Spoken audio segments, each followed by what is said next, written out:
परमहंस रामकृष्ण। हम लोग भाग 1 पढ़ लिए थे। दूसरे भाग में देखिए, दूसरा पैराग्राफ है। यहाँ तक हम लोग पढ़ लिए थे कि परमहंस रामकृष्ण कहते हैं कि किम प्रयोजनम एतादृशा सिद्धि प्रदर्शनम, क्या प्रयोजन है इस प्रकार की सिद्धियों के प्रदर्शन से, या इस प्रकार की सिद्धियों का प्रदर्शन करने से क्या प्रयोजन। रामकृष्णस्य विषये एव विधा बहवः कथानका प्रसिद्धा सन्ति। रामकृष्ण के विषय में एव विधा यानी इस प्रकार से, बहवः मतलब बहुत से, कथानक मतलब कथन, प्रसिद्धा मतलब प्रसिद्ध है। रामकृष्ण के विषय में इस प्रकार से बहुत से कथानक, बहुत सी बातें, कथाएं प्रसिद्ध हैं। आजीवनम स आत्मचिंतने निरतः आसीत। आजीवन यानी पूरे जीवन वह आत्मचिंतन में ही निरत यानी कि लगातार निरंतर आसीत रहते थे। आत्मचिंतन में ही वह पूरे जीवन लगे रहते थे, हमेशा आत्मचिंतन किया करते थे। कौन? परमहंस रामकृष्ण। अस्मिन् विषये तस्य अनेके अनुभवा लोके प्रसिद्धा। अस्मिन् इस विषय में उनके अनेक अनुभव लोके मतलब संसार में, प्रसिद्धा यानी प्रसिद्ध हैं।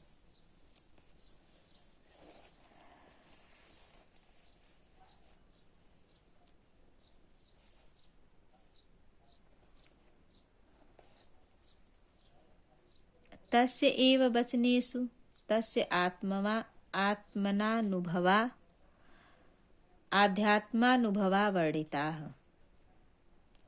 उनके इस प्रकार के वचन, उनके ही वचन, तस्य एव वचनेषु तस्य आत्मानुभवा वर्णिताः, उनके ही वचन उनके आत्म अनुभव पर ही वर्णित है। यानी उनके जो ये वचन है वह उनके ही आत्म अनुभव पर, जो अनुभव किए हैं वही वर्णित है, यहाँ पर लिखे हुए हैं। देखिए क्या लिखते हैं। बताते हैं कि जले निमज्जिताः प्राणाः यथा निष्क्रमितुम आकुलाः भवन्ति तथैव चेत ईश्वर दर्शनाय अपि समुत्सुकाः भवन्तु।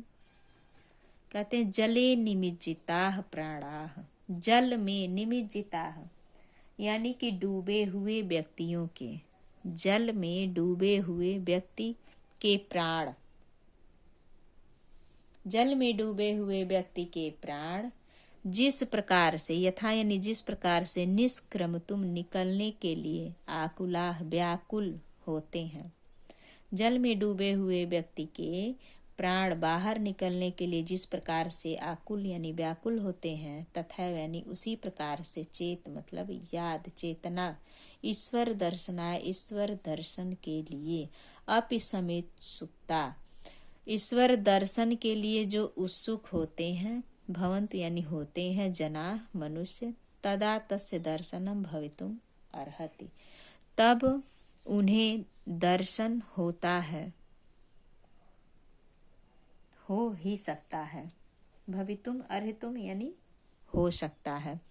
कह रहे हैं कि जिस प्रकार से जल में डूबे हुए व्यक्ति के प्राण बाहर निकलने के लिए, जिस प्रकार से निष्क्रमतुम यानी बाहर निकलने के लिए व्याकुल होते हैं, उसी प्रकार से चेत ईश्वर दर्शनाय, यदिगर ईश्वर दर्शन में अपनी साधना, अपनी आराधना, अपि ईश्वर दर्शन में भी उत्सुक होंगे जन यानी मनुष्य, तब तस्य उनको दर्शनम भवित अर्हति, तब उन्हें दर्शन भी अवश्य होगा।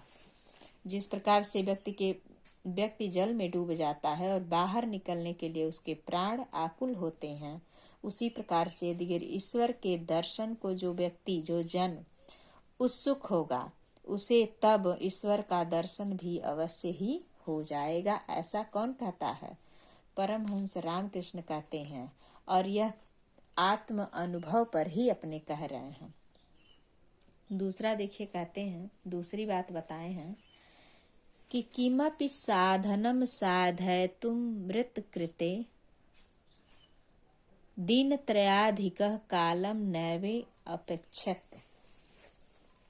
किमपि यानी किसी भी, अपि मतलब भी, कि मतलब कोई भी या किसी भी, साधनम यानी साधन को, साधना को सिद्ध करने के लिए, साधयितुम यानी सिद्ध करने के लिए, किसी भी साधना को सिद्ध करने के लिए, मृतकृतम यानी करने के लिए, दिन त्रयाधिकम यानी त्रय 3 हो गया, अधिक और दिन 3 दिन से अधिक का, कालम यानी समय, नैवम नहीं, अपेक्षते चाहिए। किसी भी साधना को साधने के लिए या किसी भी सिद्धि को प्राप्त करने के लिए, किसी भी सिद्धि को साधने के लिए, प्राप्त करने के लिए 3 दिन से अधिक का समय नहीं होना चाहिए। 3 दिन में ही आप किसी भी सिद्धि को प्राप्त कर सकते हैं, ऐसा कहते हैं। और तीसरी बात बताते हैं कि नाहम वांछामि भौतिक सुख संपदाम विद्याम। ना हम, न ही, कहते हैं ना हम, ना अहम, न ही हमें, वांछामि, न ही वांछामि हम तो मैं, भौतिक सुख संपदा, मैं न ही मैं भौतिक सुख संपदा चाहता हूँ, विद्याम मैं भौतिक सुख संपदा वाली विधा, मैं भौतिक सुख संपदा नहीं चाहता हूँ। विधाम अहम तु ताम विद्या वांछाम, मैं तो विद्या वांछा, मुझे तो वह विद्या चाहिए, यया यानी जिससे हृदय ज्ञानस्य उदयो भवति, मुझे वह भौतिक सुख संपदा नहीं चाहिए और ना ही मैं वह भौतिक सुख संपदा की इच्छा रखता हूँ। अहम तु ताम विद्या, मैं तो वह विद्या चाहता हूँ, वांछामि चाहता हूँ, जिससे हृदय में ज्ञान से ज्ञान का उदय होता है। क्लियर है? एक बार पुनः देखिए, मुझे वह भौतिक सुख संपदा नहीं चाहिए, मैं अहम यानी मैं तो वह विद्या चाहता हूँ जिससे, यथा यानी जिससे हृदय में ज्ञान का उदय होता है, मुझे वह विद्या चाहिए, मुझे वह भौतिक सुख संपदा नहीं चाहिए। अयम महापुरुषः स्वकीयेन योगाभ्यास बलनैव एतावान् महान् संजातः।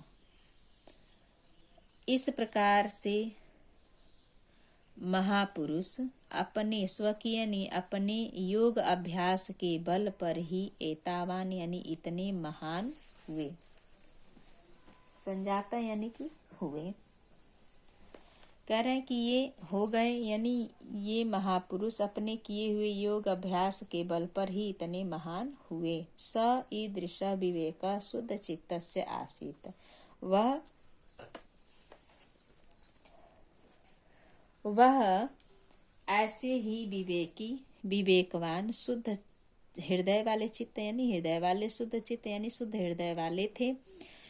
यत तस्य कृते मानव कृता, यत मतलब इस प्रकार से उनके, तस्य यानी उनके, कृते यानी किए हुए, मानव कृता मानव के लिए बनाए हुए, विभेदा निर्मूला अजायत मानव के लिए बनाए गए, निर्मूला निराधार हो गए। यानी इस प्रकार से वह विवेकी और शुद्ध चित्त यानी शुद्ध हृदय वाले थे और मानव के लिए जो विभेद जो निराधार बनाए गए थे वह निराधार हो गए। जो भेद बनाए थे वह क्या हो गए? निराधार हो गए। स्वकीयेन आचरणेन एव तेन तस्य साधयितुम, स्वकीयेन अपने किए हुए आचरण से ही वे सभी को साध लेते थे। अपने किए हुए आचरण से ही वह सभी को साध लेते थे या सभी को अपना लेते थे, सभी को अपना बना लेते थे अपने आचरण के द्वारा ही। विश्वविश्रुत स्वामी विवेकानंदः अस्यैव महाभागस्य शिष्यः आसीत्। विश्व विश्रुत यानी विश्व प्रसिद्ध स्वामी विवेकानंद असैव मतलब इन्हीं के महानुभाव के शिष्य थे। तेन न केवलम वे न केवल भारतवर्षे अपितु भारतवर्ष में ही अपितु यानी बल्कि पाश्चात्य देशेष्वपि यानी कि दूसरे देश में भी व्यापकम मानव धर्मस्य डिंडम घोषः कृते व्यापक रूप में बड़े रूप में मानव धर्म को स्थापित करने के लिए डिंडम घोष यानी डिंडम का अर्थ होता है डुग्गी को, घोष मतलब आवाज यानी डुग्गी को पीटा। मानव धर्म को यानी देश विदेशों में पाश्चात्य यानी दूसरे देशों में भी व्यापक रूप में बड़े रूप में मानव धर्म को स्थापित करने के लिए एक डुग्गी पीटा। डुग्गी पीटना यानी ढिंढोरा पीटना। एन अन्यव शिष्य जना तेन उनके अन्यश्च शिष्य और उनके अन्य शिष्य जनानाम कल्याणार्थम जनानाम यानी मनुष्यों के कल्याण के लिए स्थाने स्थाने वह स्थान यानी जगह जगह पर रामकृष्ण सेवा आश्रमा स्थापिता रामकृष्ण का सेवा आश्रम स्थापित किया। मानव कल्याण के लिए जगह जगह पर रामकृष्ण के सेवा आश्रम का स्थापना किया। ईश्वरानुभवा दुखिता नाम जनाः सेवया पुष्यति। ईश्वर के अनुभव में जो दुखी व्यक्ति रहते हैं या जिन्हें ईश्वर नहीं प्राप्त हो पाते हैं उनके लिए ईश्वरानुभव यानी ईश्वर का जो अनुभव करने में जो व्यक्ति दुखी होता है जना नाम सेवया तुष्यति ऐसे मनुष्य की सेवा करके वह पुष्यति यानी पोषित करता है। इति रामकृष्ण से महान संदेश इस प्रकार से रामकृष्ण का महान संदेश है।